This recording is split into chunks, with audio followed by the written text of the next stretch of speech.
近日，据印度媒体报道，印度有官员透露，印度军方在今年年初时送往拉达克的3门 K9 金刚火炮的试验取得了成功。印媒报道，印度军方现在正在考虑再追加订购2个团155毫米52口径榴弹炮的计划。印媒表示，印度军方预计将把这些榴弹炮部署在高原地区，也就是中印边境处。事实上，印度陆军早在2017年的时候就花费约6亿美元订购了5个团的 K9 火炮系统，最初是主要用于沙漠，针对对象是巴基斯坦。报道称，负责生产 K9 火炮系统的印度本土国防企业拉森特伯洛公司在2017年2月份的时候就已经和韩国有名的武器制造商韩华公司签订了相关的技术转让合同。从另一面来看，韩国的韩华公司才是 K9 火炮系统的原始制造商。印度的军事专家对金刚非常满意，认为它不仅美丽而且强大。印度专家称，金刚有着较高的射程，在山区也能较灵活地开展作业，其出色的射程和机动能力也可以让该系统有战略性的部署。不过，印度新订购的40门 K9 火炮系统具体花费还不清楚，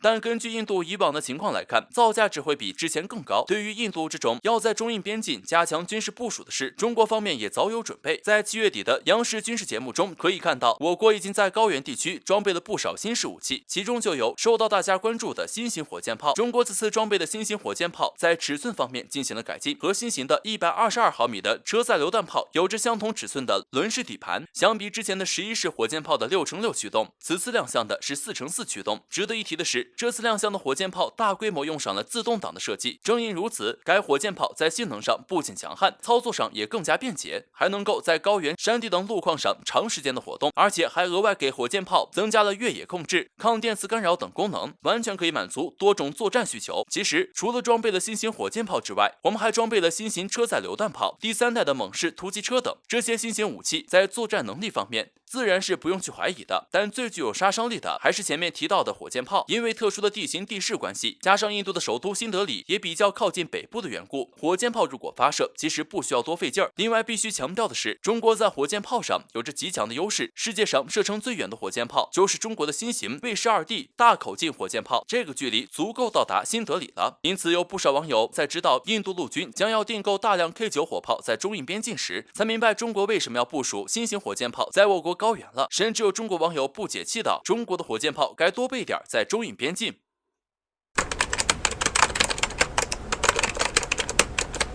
现如今的阿富汗局势已经受到了全世界的关注。20年前，美国假借反恐之名出兵阿富汗，在这20年间，美国非但没有扼杀住这一恐怖势力，反而在一定程度上助长了这一势头。而如今，美国在搅乱了这一局势之后，又突然不负责任地宣布撤军。也正是美军的这一突然撤军举动，或成为了引爆阿富汗局势的导火索。日前，联合国秘书长古特雷斯就发出警告称，阿富汗局势正在失控。尽管阿富汗战乱并不是一件新鲜事，但是现如今的局势却不同于以往任何一个时候。有人形容为其正处于一个混乱与绝望的篇章之中。目前来看，这一波塔利班的攻势十分迅猛，在短短1周内，塔利班就攻陷了13座省会城市，并逐渐逼近阿富汗首都喀布尔。也正是这一严峻局面，引得美国官员大为恐慌。他们预测到，按照这个势头下去，喀布尔很有可能将会在30天内沦陷。而首都一旦沦陷，意味着什么，想必大家都十分清楚。而看到这一情况之后的美军，这次真的急了。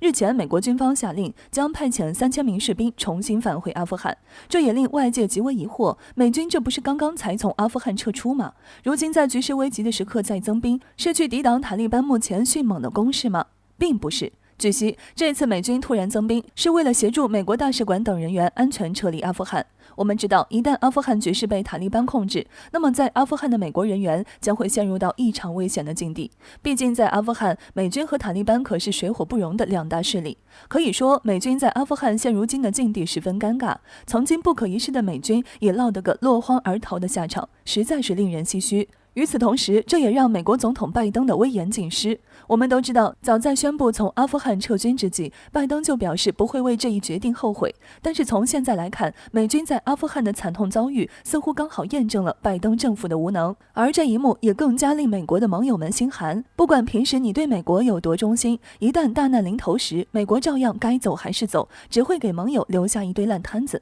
在阿富汗人民看来，如今的美国极为不堪。美国优先虽然会在一定程度上保证美国自身利益不受损，但是从长远来看，这似乎正成为摧毁美国全球霸权的最有力杀手之一。在当地时间8月12日，俄媒塔斯社 TASS 刊登文章显示，国际空间站在2018年时爆出压力下降、出现泄漏的事故。后经调查发现是俄罗斯舱段的联盟 MS-09 轨道舱出现泄漏孔导致的空间站压力下降事故。然而事后的一些细节却显示，这场事故很可能并不是技术原因和制造工艺原因，而是可耻的人为破坏。在当时的事发后，美国宇航局 NASA 在事发后一口咬定是俄罗斯在制造时就出现了低级失误导致的。飞船上存在一个直径约2毫米的钻孔，而国际空间站的压力下降和空气泄漏就是在这里发生的。塔斯社报道称，俄罗斯将出事的联盟 MS-09 全面检测后发现，飞船上一共存在8个钻孔，其中7个都发现存在钻头弹跳的痕迹，也就是说是在进入轨道后的零重力环境下钻开的。这一特征符合俄罗斯参与国际空间站建设的情况。然而被美国曝光的第8个钻孔却是一个贯穿式钻孔，而这种钻孔如果真的是按照美国 NASA 的说法，是俄罗斯在地面建造时候出现的制造问题，那么这艘飞船在发射到太空的时候就已经被大气层粉毁了，是不可能成功进入轨道的。因此这个钻孔只能是后期人为导致的。据俄媒指出，当时搭载联盟 MS-09 进入国际空间站的只有1个人，是没有接受过任何俄罗斯航天局培训的人，这就是美国宇航员塞利娜·奥农·钱塞勒。俄媒怀疑此人很可能就是为了尽快返回地球而对飞船进行小范围的破坏，从而导致地球总部放弃对空间站的使用。而且最重要的是，在俄罗斯发现这个问题之后，直接要求所有宇航员进入测谎仪测试，以澄清这个人为破坏的嫌疑。然而美国宇航员却多次拒绝参与这项测谎测试，美国宇航局 NASA 也并未给出任何解释，在指责过俄罗斯制造问题之后，就对泄漏事故闭口不谈。还别不信，美国人这种事情并没有少干。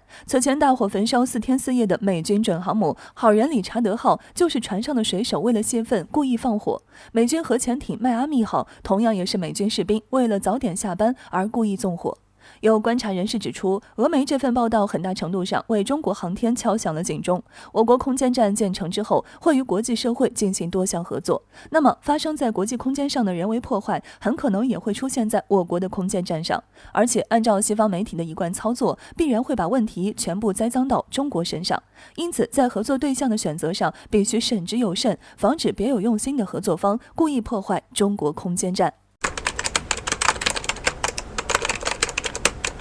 据新华社报道，西部联合2021在宁夏举办，从8月9日持续至8月13日。此次联合军演规模空前，参演兵力多达1.3万人，各型装备400余件。在中方的指导下，俄方官兵使用了国军的部分装备，显示出双方高度的信任。我军派出了歼20、运20参加军演，俄方派出了苏 30CM 战斗机，这次是歼20压轴亮相。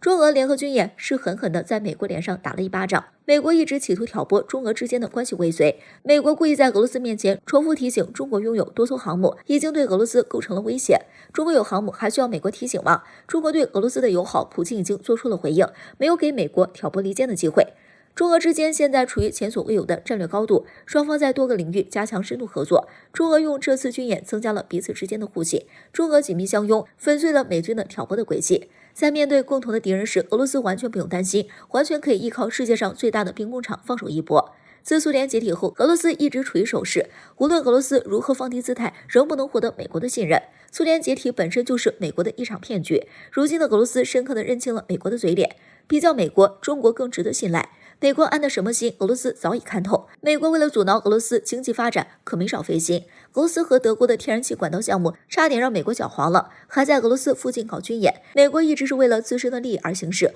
完全不会顾及他国人民的感受。此次军演十分必要。美国频繁造谣新疆撤出阿富汗后，搞乱了中国西北边境，阻断了中国西北地区经济的发展。中国用这次军演彰显强烈自信，美国必然会看到中国为捍卫自己主权的坚强决心。演习的目的可理解为联合反恐，请美国千万不要理解为联合反美。美国经常这样误会中国。美国在南海集结了一帮乌合之众，意图十分明显。中国目前是保持克制的，但是中国人民的情绪是无法阻挡的。如果美国或指使他国继续做出伤害中国的举动，中国的东风铁拳必将重重地落在美国的基地上。美国想继续挑起事端，中国不惹事，更不怕事。美国想怎么玩，中国就奉陪到底。美国只要撕破脸皮，被打了可不要觉得脸疼。